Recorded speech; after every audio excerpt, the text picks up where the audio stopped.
வீட்ல காய்கறி இல்லாத நேரத்துல என்னடா சமைக்கலாம்னு யோசிச்சு மண்டைய பிச்சுக்கிட்டு நேரத்த வீணாக்குறத விட, சட்டுன்னு இந்த மாரி தக்காளி குருமா செஞ்சு கூடவே அப்பளத்த மட்டும் பொரிச்சு வச்சு சாப்பிட்டு பாருங்க.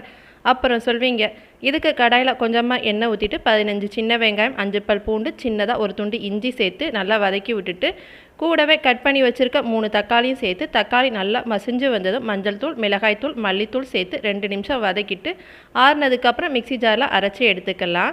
இப்போ அதே கடாயில எண்ணெய் ஊற்றி பட்டை, கிராம்பு, அன்னாச்சி பூ கூடவே கட் பண்ணி வச்சிருக்க பெரிய வெங்காயம் சேர்த்து, வெங்காயம் நல்லா வதங்கி வந்ததும் அரைச்சி வச்சிருக்க இந்த விழுதையும் சேர்த்து எண்ணெய் பிரிஞ்சு வந்ததும் தேவையான உப்பு, தண்ணி சேர்த்து ஒரு கொதி வந்ததுக்கப்புறம் மிக்ஸி ஜாரில் தேங்காய், சோம்பு, கசகசா, முந்திரி பருப்பு அரைச்சி சேர்த்து ஃபைனலாக கொத்தமல்லி தழை தூவி இறக்குனீங்கன்னா சூப்பரான தக்காளி குருமா ரெடி ஆகிடுங்க. இது சாதம், தோசை, இட்லின்னு எல்லாத்துக்கூடையும் சாப்பிட அவ்வளோ டேஸ்ட்டாக இருக்கும். குழம்ப கொஞ்சம் தண்ணியாக வச்சு இட்லி மேலே சூடாக ஊற்றி சாப்பிட்டு பாருங்கள். டேஸ்ட் அல்டிமேட்டாக இருக்குங்க.